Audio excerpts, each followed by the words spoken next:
প্রতিজ্ঞায় কোনো জ্যামিতিক বিষয় অঙ্কন করে দেখানো হয় এবং যুক্তি দ্বারা অঙ্ক নির্ভরতা প্রমাণ করা যায় তাকে সম্পদ্য বলে।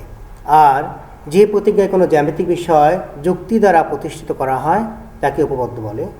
প্রিয় শিক্ষার্থীরা, স্বাগত জানাচ্ছি আজকের অনলাইন শিক্ষা কার্যক্রমে। আমি বি এম মিজানুর রহমান, সহকারী শিক্ষক বিজ্ঞান, কেডিআরকে মাধ্যমিক বিদ্যালয়, লগনরাই। প্রিয় শিক্ষার্থীরা, আজকে আমি তোমাদের সাথে আলোচনা করছি গণিত বিষয়ে তোমাদের অনেকের কাছে দুর্বোধ্য যে বিষয়টি, সেটা হচ্ছে জ্যামিতি। আমি জ্যামিতি নিয়ে তোমাদের সাথে আলোচনা করছি। যারা ষষ্ঠ শ্রেণীতে আছো তারা পৃষ্ঠা নম্বর 106 ষষ্ঠ অধ্যায় তোমরা দেখতে পারো, জ্যামিতি নিয়ে আলোচনা করা আছে। সপ্তম শ্রেণীতে যারা আছো তারা অধ্যায় 8 পৃষ্ঠা নম্বর 119 দেখো, জ্যামিতি নিয়ে তোমাদের অধ্যায় আলোচনা করা হয়েছে। এবং যারা অষ্টম শ্রেণীতে আছো তারা অধ্যায় 8 পৃষ্ঠা নম্বর 125 এখান থেকে কিন্তু জ্যামিতি সম্পর্কে তোমরা আলোচনা পাবে। যারা নবম এবং দশম শ্রেণীতে আছো তারা অধ্যায় 6 পৃষ্ঠা নম্বর 111তে এই জ্যামিতিক বিষয়গুলো নিয়ে আলোচনা পাবে। প্রিয় শিক্ষার্থীরা, আমি শুরুতেই তোমাদেরকে জানাতে চাই জ্যামিতি কি। জ্যামিতি কি? জ্যামিতিকে ইংরেজিতে বলে জিওমেট্রি। প্রিয় শিক্ষার্থীরা, এই যে জ্যামিতি বা জিওমেট্রি, এটা কাকে বলে শুরুতে আমরা জানবো। এই যে জিওমেট্রি শব্দটা দুইটি শব্দের সমন্বয়ে গঠিত, দেখে নাও। একটা হচ্ছে জিও, জিইও, জিও। এই যে জিও শব্দের অর্থ দেখো তোমাদের বইয়ে দেওয়া আছে ভূমি। আর এই যে মেট্রি থেকে হচ্ছে মেট্রন। এই মেট্রন শব্দের অর্থ হচ্ছে পরিমাপ করা বা পরিমাণ নির্ণয় করা। অর্থাৎ তোমরা এই যে জিওমেট্রি শব্দটা পেলে, যার মানে হচ্ছে ভূমি পরিমাপ। অর্থাৎ এই যে জিওমেট্রি, এই জিওমেট্রি শব্দের অর্থ তোমাদের দাঁড়াচ্ছে ভূমি পরিমাপ, ভূমি পরিমাপ। তাহলে প্রিয় শিক্ষার্থীরা, তোমরা জানতে পারলে যে জ্যামিতি শব্দটির অর্থ হচ্ছে ভূমি পরিমাপ। কৃষিভিত্তিক সভ্যতার যুগে ভূমি পরিমাপের প্রয়োজনে কিন্তু জ্যামিতির সৃষ্টি হয়েছিল। তবে জ্যামিতি আজকাল কেবল ভূমি পরিমাপে ব্যবহৃত হচ্ছে না, বরঞ্চ বহু জটিল গাণিতিক সমস্যার সমাধানে আমরা জ্যামিতির ব্যবহার করে আসছি এবং জ্যামিতি ব্যবহার করছি প্রতিনিয়তই। প্রিয় শিক্ষার্থীরা, তোমরা জেনে অবাক হবে যে গ্রিক গণিতবিদ থেলিস সর্বপ্রথম জ্যামিতিক প্রমাণে কৃতিত্ব দেখান। তিনি প্রথম প্রমাণ করেন যে ব্যাস দ্বারা একটা বৃত্ত দ্বিখণ্ডিত হয়। তিনি প্রথম কিন্তু দেখিয়েছিলেন। তোমরা কিন্তু বৃত্ত দেখো, একটা বৃত্ত তোমরা কিন্তু সকল শ্রেণীতে কিন্তু বৃত্ত আঁকা শিখেছ। কেন্দ্র এবং কেন্দ্রের মধ্যে যে রেখাটা গমন করে সেটা হচ্ছে ব্যাস। তিনি দেখেছেন যে এই ব্যাসটা এই বৃত্তটিকে সমান দুইটা ভাগে ভাগ করছে। এটা দেখিয়েছেন গ্রিক গণিতবিদ থেলিস। এবং তারপর অনেক অনেক গণিতবিদ আছে যে জ্যামিতির অনেক অনেক বিস্তর সূত্র প্রদান করেছেন, প্রতিজ্ঞাও দিয়েছেন এবং অনেক প্রমাণ তারা দেখিয়েছেন। পিথাগোরাস প্রভূত গণিতবিদ কিন্তু অবদান রেখেছেন। তবে খ্রিস্টপূর্ব 300 অব্দে গ্রিক পণ্ডিত ইউক্লিড এই যে গণিতের বা জ্যামিতির ইতস্তত বিক্ষিপ্ত সূত্রগুলাকে উনি সুবিন্যস্ত করে 13 খণ্ডের একটি বিখ্যাত এলিমেন্টস নামক গ্রন্থ উনি রচনা করেন, যা এই আধুনিক জ্যামিতির ভিত্তিস্বরূপ। এই জন্য ইউক্লিডকে জ্যামিতির জনক বলা হয়। অর্থাৎ জ্যামিতির জনককে বলতো ইউক্লিড। এই ইউক্লিড হলো জ্যামিতির জনক, জ্যামিতির জনক। তাহলে প্রিয় শিক্ষার্থীরা, আমরা জানতে পারলাম এই যে ভূমি পরিমাপ সম্পর্কে গণিত শাস্ত্রের যে শাখা আলোচনা করা হয় সেটা হচ্ছে জ্যামিতি। এই জ্যামিতির জনককে ইউক্লিড, তাই না? এবং এটা কিন্তু কৃষিভিত্তিক সভ্যতার সময়ে ভূমি পরিমাপের কাজেই কিন্তু জ্যামিতি ব্যবহার করা হতো। কিন্তু বর্তমানে আমরা বহুবিধ জটিল গাণিতিক সমস্যার সমাধানে জ্যামিতির দ্বারস্থ হই এবং জ্যামিতি ব্যবহার করি। প্রিয় শিক্ষার্থীরা, আমরা জ্যামিতি সম্পর্কে জানতে পেরেছি। এখন আমরা আজকের ক্লাসে জানবো বিভিন্ন প্রকার কোণ সম্পর্কে। এবং এই কোণগুলো তোমাদের পরীক্ষায় এসে থাকে। তোমাদের এমসিকিউ অংশে কিন্তু প্রতিনিয়ত এই কোণ আসে এবং সৃজনশীল প্রশ্নে তোমরা সপ্তম, অষ্টম, নবম, ষষ্ঠ যারাই আছো প্রত্যেকে কিন্তু এই যে ক অংশে বা জ্ঞানমূলক অংশে কিন্তু এই কোণ থেকে তোমাদের প্রশ্ন করা হচ্ছে।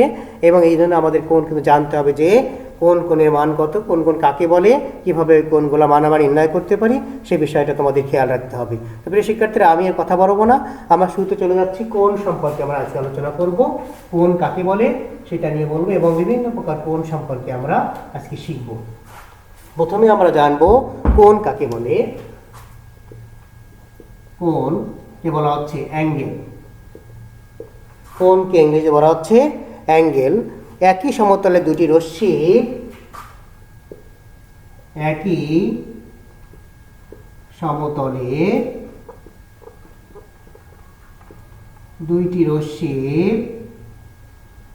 আমরা জেনে নিই যে একই সমতলে দুইটি রশ্মির প্রান্তবিন্দু একই হলে দুটি রশ্মির প্রান্তবিন্দু একই হলে তাহলে কোণ উৎপন্ন হয়, তাকে আমরা কোণ বলে। তাহলে আমরা কি বললাম, একই সমতলে দুইটি রশ্মির প্রান্তবিন্দু একই হলে, এই একটা রশ্মি আমরা চিন্তা করলাম, এই একটা রশ্মি, এই যে প্রান্তবিন্দু আর একটা রশ্মি এখানে আমরা দিলাম বি, এই বি রশ্মির প্রান্তবিন্দু যদি একই হয় তাহলে এই যে আমরা ধ্রুববিন্দু যে প্রান্তবিন্দু হয় যদি একই হয় তাহলে যেটা উৎপন্ন হয়েছে সেটা হচ্ছে একটা কোণ। অর্থাৎ একই সমতলে দুটি রশ্মির প্রান্তবিন্দু একই হলে তাকে কোণ বলে, আমরা জানতে পারলাম। তো শিক্ষার্থীরা তাহলে কোণ কাকে বলে তোমাকে জানতে পারলে, এখন আমরা জানবো যে শুরুতে যে কোণটা সম্পর্কে জানছি সেটা হচ্ছে সরল কোণ। তাহলে প্রিয় শিক্ষার্থীরা আমরা শুরুতে জানছি সরল কোণ সম্পর্কে, তোমাদের পরীক্ষায় আসে স্ট্রেট অ্যাঙ্গেল। সরল কোণকে ইংরেজি বলে স্ট্রেট অ্যাঙ্গেল। তাহলে এই সরল কোণ কাকে বলে সেটা তোমাদের সবার আগে জানতে হবে। সরল কোণ কাকে বলে, এর মান কত, তাই না, সেটা। তাহলে আমরা শুধু জানি নিই দুইটি পরস্পর বিপরীত রশ্মি, দুইটি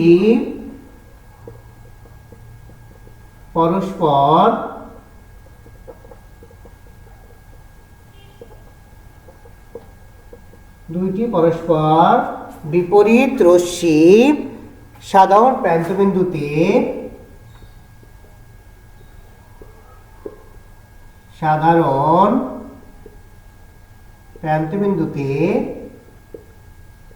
যে কোণ তৈরি করে তাকে সরল কোণ বলে। তাহলে আমরা কি বলতে পারছি, দুইটি পরস্পর বিপরীত রশ্মি সাধারণ প্রান্তবিন্দুতে যে কোণ তৈরি করে তাকে এক সরল কোণ বা স্ট্রেট অ্যাঙ্গেল বলা হয়। সরল কোণের পরিমাণ হচ্ছে দুই সমকোণ। আমরা দেখব এ একটা রশ্মি, বিপরীত রশ্মি, এটা এদিকে যাচ্ছে, এই যে প্রান্তবিন্দু, আর একটা রশ্মি দেখো বিপরীত দিকে যাচ্ছে, এই যে তার প্রান্তবিন্দু। সাধারণ প্রান্তবিন্দু যে কোণ তৈরি করে এই কোণটা হচ্ছে বলা হয় এক সরল কোণ। হয়ে যাবে বি, এটা দুটো বিপরীত রশ্মি, এদের সাধারণ প্রান্তবিন্দু ওতে যে কোণটি তৈরি করেছে, চিত্রের দিকে আমরা খেয়াল করি, এই কোণটাকে বলা হয় এক সরল কোণ। অর্থাৎ এটা মান হচ্ছে 180 ডিগ্রি বা দুই সমকোণ। তাহলে আমরা বলতে পারি এক সরল কোণ দুই সমকোণের সমান, বা আমরা বলতে পারি এক সরল কোণ সমান সমান 180 ডিগ্রি। তাহলে প্রিয় শিক্ষার্থীরা আমরা জানতে পারলাম যে সরল কোণ কাকে বলে বা স্ট্রেট অ্যাঙ্গেল কাকে বলা হয়, যদি দুইটি পরস্পর বিপরীত রশ্মি সাধারণ প্রান্তবিন্দুতে যে কোণ তৈরি করে তাকে সরল কোণ বলে। চিত্রে দেখে আমরা দেখি ও একটা রশ্মি এবং ও বি আর একটা রশ্মি, বিপরীত রশ্মি, কিন্তু দেখো ওরা সাধারণ প্রান্তবিন্দু হতে 180 ডিগ্রি কোণ তৈরি করেছে। অর্থাৎ এক সরল কোণ হচ্ছে দুই সমকোণের সমান। এক সমকোণ আমরা জানি 90 ডিগ্রি, 180 ডিগ্রি দুই সমকোণের সমান। অর্থাৎ আমরা এক সরল কোণ সমান কত বলতে পারি, 180 ডিগ্রি। তাহলে প্রিয় শিক্ষার্থী আমরা জানতে পারলে যে এক সরল কোণ বা সরল কোণ কাকে বলে। এখন আমরা জানবো সমকোণ কাকে বলে।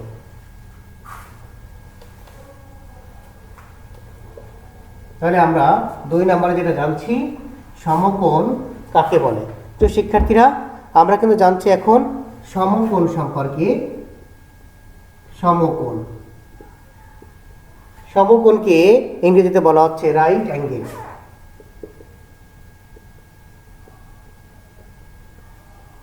তাহলে এই সমকোণ কাকে বলা হয়, দেখো তোমাদের বইয়ে লেখা আছে, যদি একই রেখার উপর অবস্থিত, যদি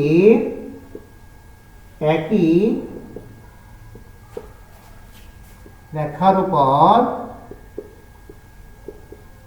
অবস্থিত, যদি একই রেখার উপর অবস্থিত দুইটি সন্নিহিত বা পাশাপাশি কোণ পরস্পর সমান হয়, দুইটি সন্নিহিত বা পাশাপাশি, দুটি সন্নিহিত বা পাশাপাশি কোণ পরস্পর সমান হয়, কোণ পরস্পর সমান হয়, তবে তাদের প্রত্যেকটিকে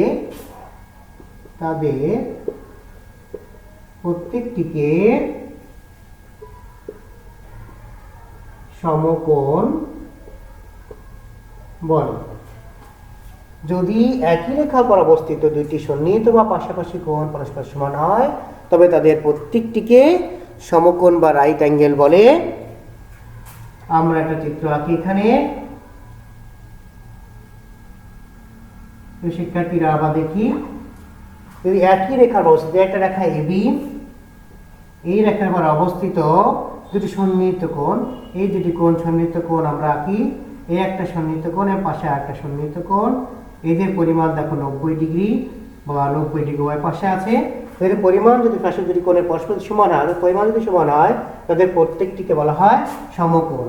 অর্থাৎ সমকোণের মান তোমরা কত দেখছো চিত্রে 90 ডিগ্রি, অর্থাৎ এক সমকোণের মান হচ্ছে 90 ডিগ্রি। তাহলে সেক্ষেত্রে আমরা কি বলতে পারছি সমকোণ বা রাইট অ্যাঙ্গেলের সংজ্ঞা? যদি একই সরলরেখার উপর অবস্থিত দুটি সন্নিহিত বা পাশাপাশি কোণ পরস্পর সমান হয়, তবে তাদের প্রত্যেকটিকে সমকোণ বা রাইট অ্যাঙ্গেল বলা হয়। চিত্রে আমরা কি বলতে পারছি যে এম ও বি বা এম ও এ, এই দুটার কোণ হচ্ছে 90 ডিগ্রি বা এক সমকোণ। তাহলে প্রিয় শিক্ষার্থীরা, আমরা জানতে পারলাম সরল কোণ এবং সমকোণ সম্পর্কে। এখন আমরা জানবো সূক্ষ্ম কোণ বা স্থূল কোণ কি, তাই না? বলে প্রত্যেকে আমরা দেখে নিই যে সমকোণ আমরা বা সরল কোণ কিন্তু তোমরা সহজে বলতে পারছো, সমকোণের মান 90 ডিগ্রি এবং সরল কোণের মান কিন্তু 180 ডিগ্রি, তাই না?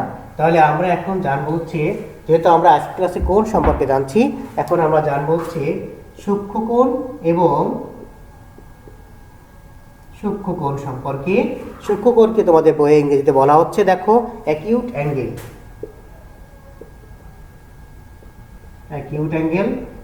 আর স্থূল কোণকে তোমাদের বইয়ে বলা হচ্ছে স্থূল কোণ। প্রিয় শিক্ষার্থীরা, আমরা দেখে নিই, তোমাদের বইয়ে দেখো স্থূল কোণ অবটিউস অ্যাঙ্গেল। সূক্ষ্ম কোণ কাকে বলে বা স্থূল কোণ কাকে বলে, এটা কিন্তু আমরা একটু বুঝে নেব। এক সমকোণ থেকে ছোট কোণকে বলা হচ্ছে সূক্ষ্ম কোণ। এক সমকোণ বা 90 ডিগ্রি থেকে ছোট, এক সমকোণ থেকে ছোট কোণকে বলা হচ্ছে সূক্ষ্ম কোণ।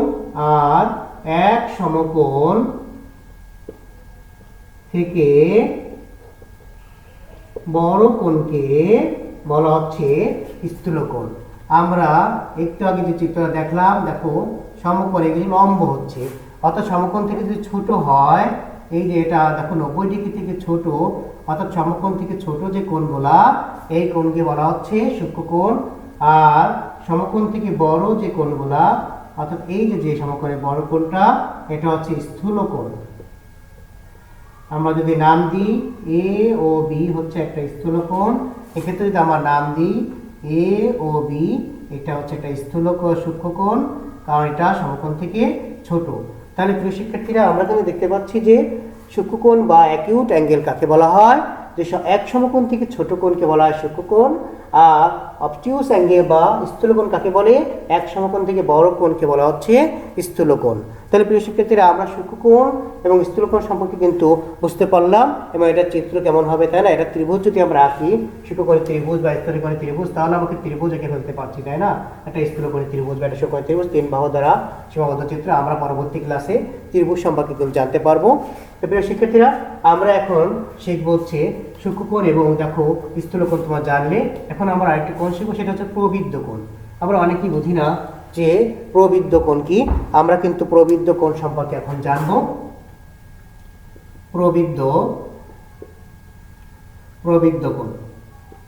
তাহলে এই প্রবৃদ্ধ কোণ কাকে বলে সেটা কিন্তু আমরা শিখবো। এটাকে বলা হয় রিফ্লেক্স অ্যাঙ্গেল।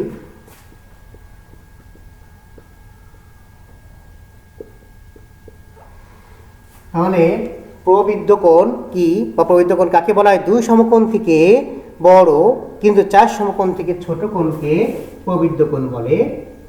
দুই সমকোণ থেকে বড় কিন্তু চার সমকোণ থেকে ছোট কোণকে প্রবৃদ্ধ কোণ বা রিফ্লেক্স অ্যাঙ্গেল বলে। তো শিক্ষার্থীরা, তোমরা কিন্তু জানোই যে সরল কোণ যদি আমরা চিন্তা করি, সরল কোণে কিন্তু এটা 180 ডিগ্রি বা দুই সমকোণ। আর এই যদি আমাদের রাখি, এটা কিন্তু 1 সমকোণ, 2 সমকোণ, 3 সমকোণ, 4 সমকোণ। আমাদের কিন্তু যে অংশটা বলা হচ্ছে প্রবৃদ্ধ কোণ, অর্থাৎ দুই সমকোণ থেকে বড় কিন্তু চার সমকোণ থেকে ছোট। এটা খেয়াল করো, এটা কিন্তু দুই সমকোণ থেকে বড় আর চার সমকোণ থেকে ছোট। অর্থাৎ আমরা এটা বলতে পারি কি, এটা হচ্ছে প্রবৃদ্ধ কোণ, অর্থাৎ যে কোণের মান দুই সমকোণ থেকে বড় কিন্তু চার সমকোণ থেকে ছোট, সেই কোণটাকে বলা হচ্ছে প্রবৃদ্ধ কোণ। আমরা চিত্রে দেখি যে এ ও বি হচ্ছে একটা প্রবৃদ্ধ কোণ। ওই যে উপরে দেখো, এ ও বি হচ্ছে একটা প্রবৃদ্ধ কোণ যার মান দুই সমকোণ থেকে বড় কিন্তু চার সমকোণ থেকে ছোট। তাহলে তোমরা কি বলতে পারছো? দুই সমকোণ থেকে বড় কিন্তু চার সমকোণ থেকে ছোট যে কোণ, সেই কোণকে বলা হচ্ছে প্রবৃদ্ধ কোণ। তো শিক্ষার্থীরা, এখন আমি তোমাদের সাথে যে কোণটা নিয়ে আলোচনা করব সেটা খুব গুরুত্বপূর্ণ একটা কোণ। এখান থেকে তোমাদের কিন্তু এমসিকিউ অংশে প্রতিনিয়ত প্রশ্ন আসে বা কেউ তোমাকে এরকম জিজ্ঞাসা করতে পারে। সেই কোণটা হচ্ছে পূরক কোণ। তোমরা এখন জানতে পারছো পূরক কোণ কাকে বলে। তো শিক্ষার্থীরা, এটা কিন্তু আমরা খেয়াল করব, পূরক কোণকে বলা হয় কমপ্লিমেন্টারি অ্যাঙ্গেল। Complimentary angle. তাহলে আমরা পূরক কোণ কাকে বলে সে সম্পর্কে এখন জানবো। দুইটি কোণের যোগফল এক সমকোণ হলে, দুইটি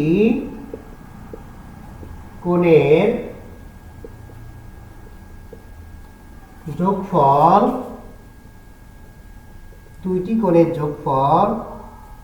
এক সমকোণ হলে একটিকে অপরটির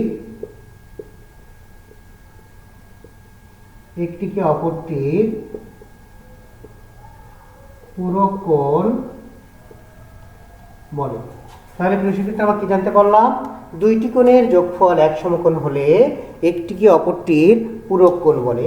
আমরা একটা চিত্রে দেখি, এই তোমার সমকোণ দিলে, এখন এখানে আমি আরেকটা অর্ধেক দিয়ে ভাগ করে দিই, অর্থাৎ এ ও বি সি। দেখো এখানে এ ও বি এবং বি ও সি একটি অপরটির পূরক কোণ এবং এই দুইটার সমষ্টি কিন্তু 90 ডিগ্রি। অর্থাৎ দুইটি কোণের যোগফল এক সমকোণ হলে একটিকে অপরটির পূরক কোণ বলে। যদি তোমাদের পরীক্ষা আসে 30 ডিগ্রি কোণের পূরক কোণ কত? 30 ডিগ্রি কোণের পূরক কোণ কত হবে? তখন তোমরা 90 ডিগ্রি মাইনাস 30 ডিগ্রি সমান দেখো পূরক কোণ পাচ্ছ 60 ডিগ্রি। যদি পরীক্ষা আসে 45 ডিগ্রি কোণের পূরক কোণে মান কত হবে? তোমরা কি করবে? 90 ডিগ্রি মাইনাস 45 ডিগ্রি তোমরা তো পেয়ে যাচ্ছ 45 ডিগ্রি। অর্থাৎ তোমরা কি বলতে পারছো? দুইটি কোণের মান বা সমষ্টি যদি এক সমকোণ হয়, তাদেরকে একটিকে অপরটির পূরক কোণ বা কমপ্লিমেন্টারি অ্যাঙ্গেল বলা হচ্ছে। 30 ডিগ্রি কোণের পূরক কোণ কত হবে? 60 ডিগ্রি। 45 ডিগ্রি কোণের পূরক কোণ হবে দেখো 45 ডিগ্রি। তাহলে প্রিয় শিক্ষার্থী, তোমরা পূরক কোণ সম্পর্কে জানতে পারলে। এখন আমরা জানবো সম্পূরক কোণ সম্পর্কে। সম্পূরক কোণ, তাহলে সম্পূরক কোণ তাহলে করে বুঝে নাও। সম্পূরক কোণ তোমাদের বইয়ে সাপ্লিমেন্টারি অ্যাঙ্গেল।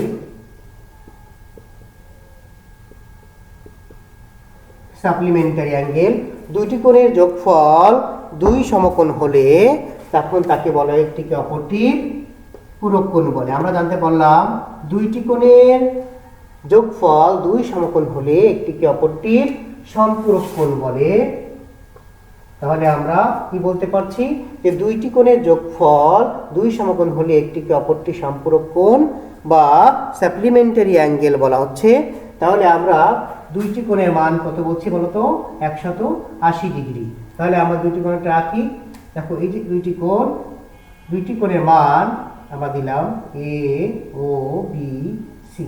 এখানে বিওসি এবং এওসি এই দুইটা কোণের সমষ্টি কিন্তু 180 ডিগ্রি।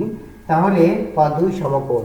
তাহলে আমরা যদি বলি 30 ডিগ্রি কোণের সম্পূরক কোণ কত হবে, সেক্ষেত্রে আমাদের কিভাবে করবো দেখো তো? 180 মাইনাস 30, 180 মাইনাস 30 মূলত কত হয়? 150 ডিগ্রি। আমাদের 45 ডিগ্রি করে সম্পূরক কোণ কত হবে? 180 মাইনাস 45 কত হচ্ছে? 135 ডিগ্রি। তাহলে প্রিয় শিক্ষার্থীরা আমরা একটু খেয়াল করি, সম্পূরক কোণ কাকে বলে বা সাপ্লিমেন্টারি অ্যাঙ্গেল কাকে বলে? দুইটি কোণের যোগফল যদি দুই সমকোণ হয় অর্থাৎ 180 ডিগ্রি হয়, তাহলে একটিকে অপরটি সম্পূরক কোণ বা সাপ্লিমেন্টারি অ্যাঙ্গেল বলা হয়। চিত্রের দিকে খেয়াল করি, এওবি এবং বিওসি দেখো দুইটা কোণের সমষ্টি কিন্তু 180 ডিগ্রি, এই জন্য এদের একটিকে অপরটি সম্পূরক কোণ বলা হচ্ছে। আমরা যদি এই যে এওবিকে 30 ডিগ্রি কোণ বিবেচনা করি, তাহলে এ পাশে বিওসি কোণের মান কত হবে? 150 ডিগ্রি। আর যদি 45 ডিগ্রি বিবেচনা করি, 135 ডিগ্রি। তাহলে আমরা দেখতে পাচ্ছি যদি সম্পূরক কোণ বের করতে বলে, তাহলে 180 থেকে উক্ত কোণটা বিয়োগ হবে। প্রিয় শিক্ষার্থীরা, আমরা কিন্তু জানতে পারছি যে সম্পূরক কোণ কাকে বলে বা পূরক কোণ কাকে বলে। অংশ থেকে প্রতিনিয়ত তোমাদের কিন্তু এমসিকিউ অংশে প্রশ্ন এসে থাকে। তো প্রিয় শিক্ষার্থী, এখন আমরা জানবো একটি গুরুত্বপূর্ণ কোণ, সেটা হচ্ছে বিপ্রতীপ কোণ। তাহলে আমরা কিন্তু সম্পূরক কোণ বা পূরক কোণ সম্পর্কে জানছি। আমরা এখন যে কোণটা সম্পর্কে জানবো, গুরুত্বপূর্ণ যে কোণটি, সেই কোণটিকে বলা হচ্ছে বিপ্রতীপ কোণ। তাহলে আমরা লিখে নিই, তোমরা খাতা কলমে আর এগুলো লিখে না, এগুলো তোমাদের বইয়ে আছে। বিপ্রতীপ কোণ, এই বিপ্রতীপ কোণ কাকে বলে সেটা তোমার জানতে হবে। এটা বলে ভার্টিক্যাল অ্যাঙ্গেল।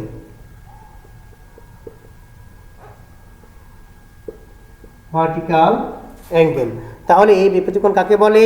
কোন কোণের বাহুদ্বয়ের বিপরীত রশ্মিদ্বয় যে কোণ তৈরি করে, কোন কোণদ্বয়ের বিপরীত বাহুদ্বয় যে কোণ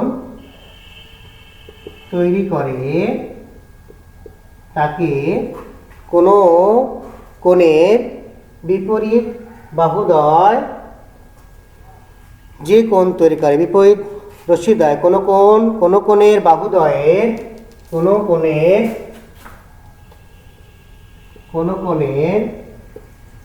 বাহুদ্বয়ের বিপরীত রশ্মিদ্বয়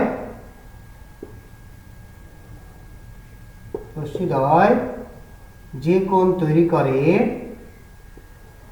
তাকে বিপ্রতীপ কোণ বলে। তাহলে আমরা কি বলতে পারছি?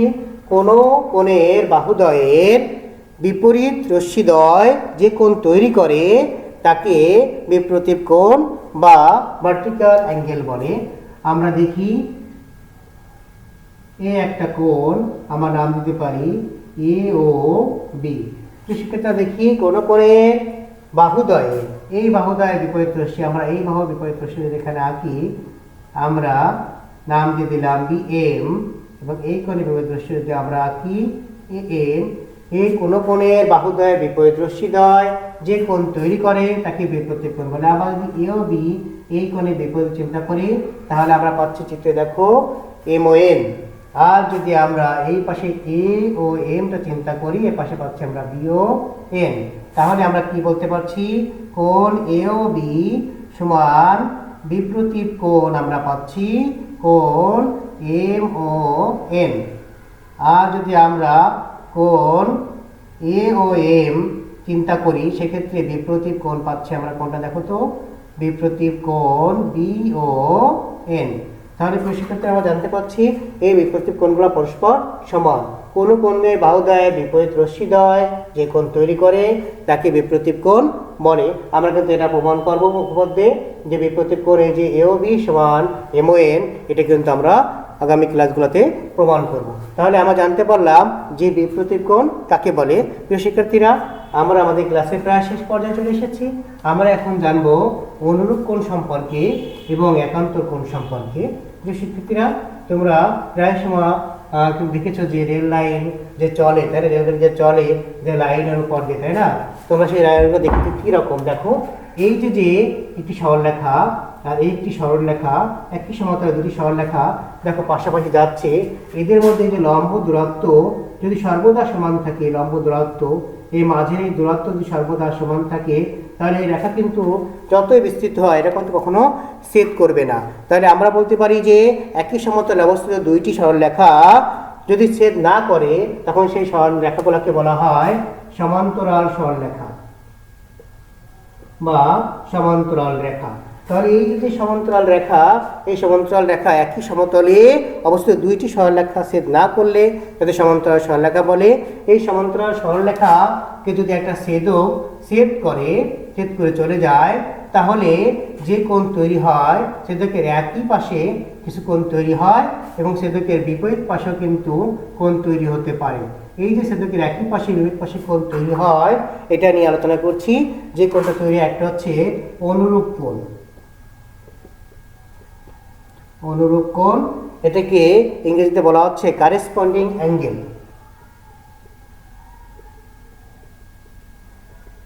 Corresponding angle. আরটা হচ্ছে একান্তর কোণ। একান্তর কোণকে ইংরেজিতে বলা হচ্ছে অল্টারনেটিভ অ্যাঙ্গেল।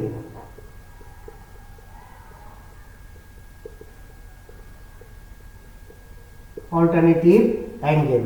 তাহলে আমরা কি বলতে পারি, যদি অনুরূপ কোণ কাকে বলে প্রিয় শিক্ষার্থীরা আমরা জেনে নিই। যদি কোনো কোণের কৌণিক বিন্দু আলাদা এবং ছেদকে একই পাশে অবস্থিত, যদি কোনো কোণদ্বয়ের কৌণিক বিন্দু আলাদা এবং ছেদকে একই পাশে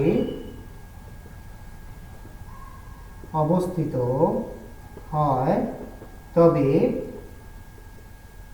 কোণ দুটিকে অনুরূপ কোণ বলে। তাহলে আমরা কিন্তু ছেদকে একই পাশে অবস্থিত এবং কৌণিক বিন্দু যদি আলাদা হয়, সেই কোণ দুটিকে আমরা বলতে অনুরূপ কোণ, এবং এই অনুরূপ কোণের মান হচ্ছে পরস্পর সমান। আমরা চিত্রে দেখতে পাচ্ছি এই অনুরূপ কোণ দুটির মান পরস্পর সমান। আর একান্তর কোণ কাকে বলে আমরা যদি বলতে পারি যে কোণদ্বয়ের কৌণিক বিন্দু আলাদা বা ভিন্ন এবং ছেদকের বিপরীত পাশে অবস্থিত হয়, তবে তাকে একান্তর কোণ বলে। তাহলে প্রিয় শিক্ষার্থীরা আমরা জানতে পারছি, যদি কোনো কোণদ্বয়ের কৌণিক বিন্দু আলাদা হয় এবং সেদিকে বিপরীত পাশে অবস্থিত হয়, তবে তাদেরকে বলা হচ্ছে একান্তর কোণ। আবার দেখি এই যে চিত্রটা দেখি আমরা, এই কোণটার একান্তর কোণ হচ্ছে তার বিপরীত পাশে এই যে এই কোণটা। একান্তর কোণগুলো কিন্তু সমান্তরাল রেখার ক্ষেত্রে একান্তর কোণগুলো পরস্পর সমান হয়। তাহলে প্রিয় শিক্ষার্থীরা আমরা কিন্তু আজকের ক্লাসে কোণ সম্পর্কে জানতে পারলাম, যে একান্তর কোণ কাকে বলে, অনুরূপ কোণ কাকে বলে, আমরা জানতে পেরেছি সরল কোণ কাকে বলে, সমকোণ কাকে বলে, প্রবৃত্ত কোণ কাকে বলে। এই যে বিভিন্ন প্রকার কোণ আছে, এই যে পূরক কোণ, সম্পূরক কোণ, এটা মান কীভাবে নির্ণয় করে, আজকের ক্লাসে কিন্তু আমরা কোণ সম্পর্কে জানতে পেরেছি। প্রিয় শিক্ষার্থীরা আমরা জানতে পেরেছি এই যে সরলরেখা আমরা যদি আঁকি, এটার একটা কোণের মান যদি আমরা এখানে তোমাদেরকে দিয়ে দিই, তাহলে অন্য কোণের মানও তোমরা নির্ণয় করতে পারো। আমরা যদি এই কোণটার মান তোমাদেরকে দিয়ে দিই, যে এই কোণটার মান দিয়ে আছে 45 ডিগ্রি, তাহলে তোমরা কিন্তু বাকি সবগুলো কোণের মান, এটা কত হবে, এটা 45 ডিগ্রি মান নির্ণয় করতে পারছো।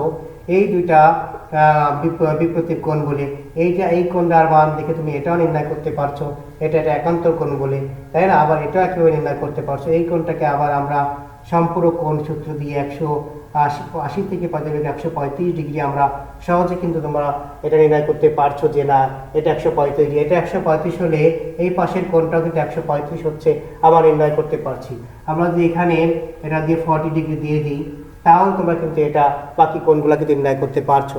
তেমনি এইভাবে এই চিত্র দিয়ে তোমাদের কিন্তু পরীক্ষায় বিভিন্ন ধরনের প্রশ্ন এসে থাকে।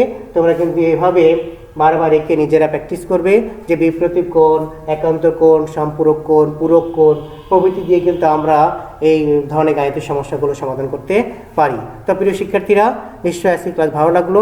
আমাদের পরবর্তী ক্লাসগুলো দেখার আমন্ত্রণ রইল। তো প্রিয় শিক্ষার্থীরা, ভালো থেকো সবাই এবং নিজের যত্ন নিও। এই বৈশ্বিক মহামারী করোনার সময়ে আমরা বাড়ি থাকি, আমাদের অ্যাসাইনমেন্টগুলো নিয়মিত সময়ে আমরা স্কুলে জমা দিই এবং ঠিকমতো আমাদের পাঠের কাজ চালিয়ে যাই। ধন্যবাদ প্রিয় শিক্ষার্থীরা, ধন্যবাদ সবাইকে।